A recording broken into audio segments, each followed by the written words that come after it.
Hello, hello, amazing humans. I am Carolee. I am back here today on this channel to show you how to use filters and create folders inside of your email. I'm going to be showing you inside of Gmail. Okay, so if you have a Google account, this will be incredibly beneficial to you.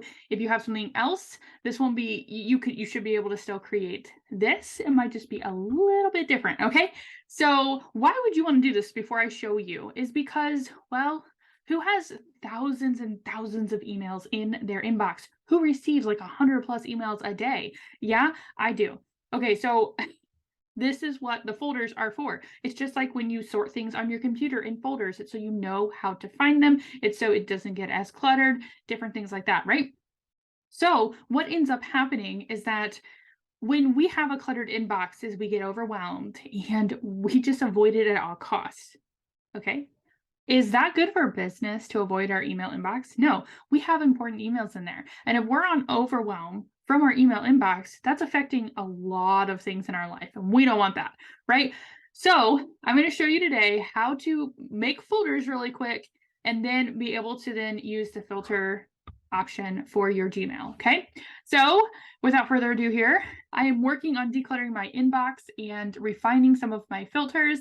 And so I do have an inbox with 672 emails in it, but think about it this way. If I'm getting 100 plus emails a day, that's adding to that every single day. So it's been about 7 days since I have done this. I try to go in here and declutter my inbox about once a week, but that's not always realistic. Okay, so I have got different things in place here. As you can see, I have a lot of here. Let's not make that as overwhelming. Okay, as you can see, I have quite a few things here. This one actually needs to be deleted, so you can literally just click on it and remove the label, right? I don't need that one.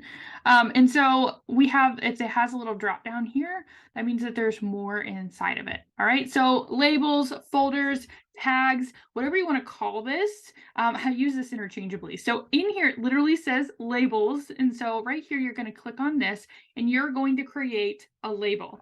So I like to use the word demo here, and this is going to be the big one. Okay.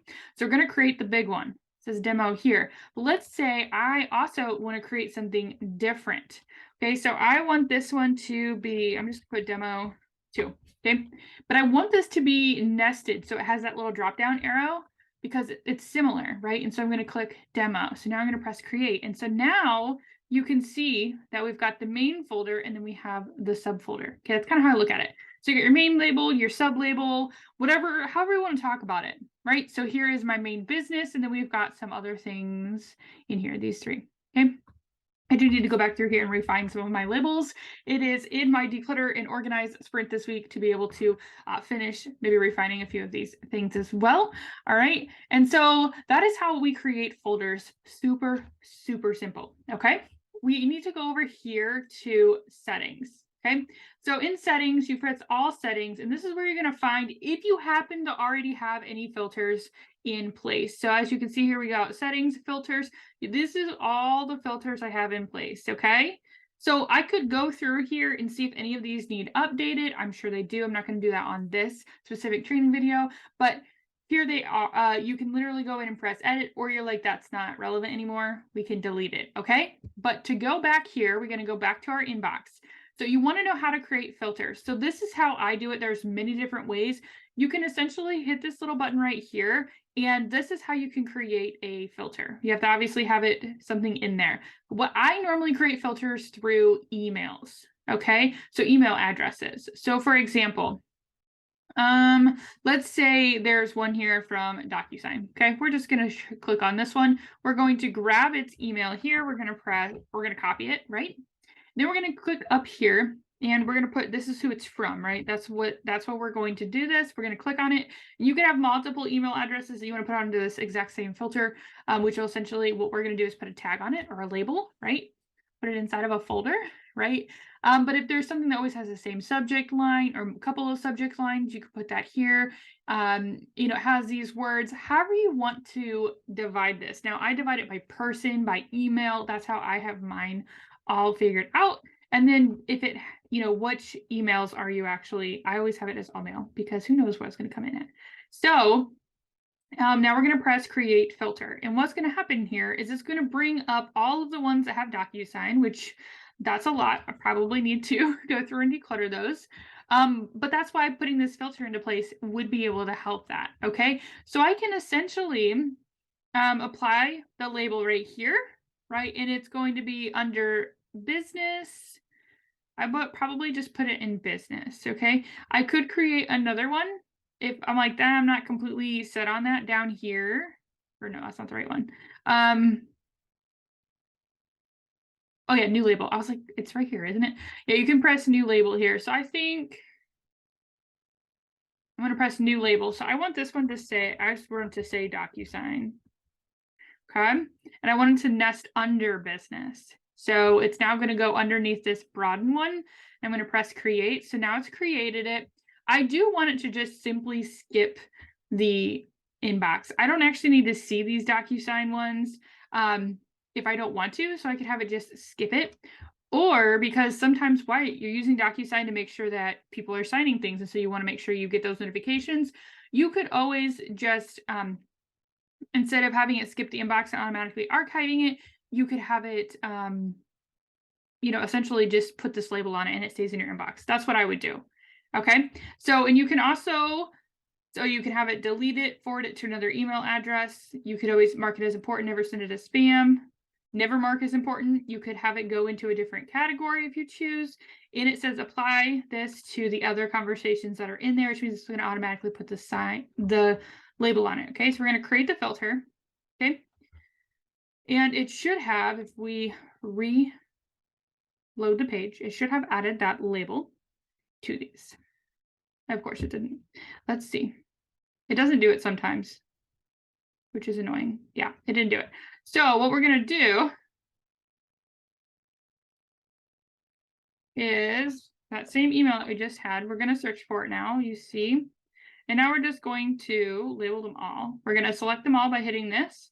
And we're going to add this little label right here.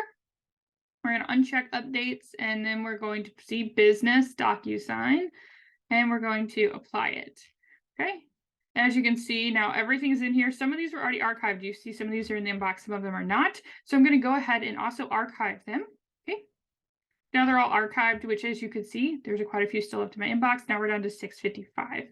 All right, so we can unselect those and go back to home. Okay, so you can go through and do this with different things. So here's business. This was the demo one we created. I'm going to go ahead and just delete that really quick.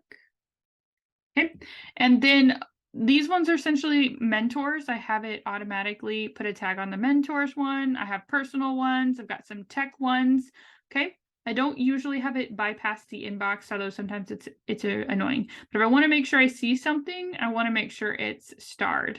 Okay. Another thing that you could do is if it's going to be starred anyway, you could automatically archive it. So then all you have to do is pop off the star instead of opening it and then having to click off the inbox one. And you know what I mean? So, oh, I had 50 podcast downloads. I didn't realize that was the one I clicked. If you haven't checked out my podcast, it is available here on this channel, but it's also available on any of your favorite podcast players. Okay. So we talk about, if you love this channel, we talk about lots of other fun stuff too. Okay. So let me know if you have any questions about how to do that. Put your email filters in there, put the labels on it. I'm trying to use the right lingo, but you know what I mean? Folders, filters, all the things. Okay. Let me know if you have any questions on how to do that. And if you're not really sure, like, how do I even figure out what labels I want? Just start with, what do you see? Okay. And what category does it go under? Is it business? Is it personal? Is it a mentor? Right? Is it a product that you purchase from, or a place that you purchase from a lot? Like different things like that. Is it a software that you use? There are as many ways to do this. And to be honest with you, if you had 4 categories down the left and then you just nested stuff under it and made it call what it is, super simple. And if, and that would keep things a little bit more, good. And if you need to unsubscribe from emails, unroll.me is a free software that you can use to actually unsubscribe from emails really fast, but it does not take them away from your inbox. So make sure that you actually delete them in your inbox or archive them, whatever you want to do. Just remember, if you're archiving emails, it means they don't disappear from, you can still access your archived emails. They just don't appear in your inbox or any of your labels unless it's in a label. Okay, right? But if you delete it, it is gone. Okay, keep that in mind when you're going through this. If you don't need it, then delete it. And if you're like, well, I might want to go back to this later, then just archive it. Okay. So as always, we drop one new video every single week. So make sure you subscribe to this channel so that you can get more hands-on training here as we move forward to support your neurodivergent brain in getting organized, right? We all want to be more organized, right? So we can systematize more things. I will talk to you later. Goodbye for now. Let me know if you have any questions. I'd love, love, love, love to support you.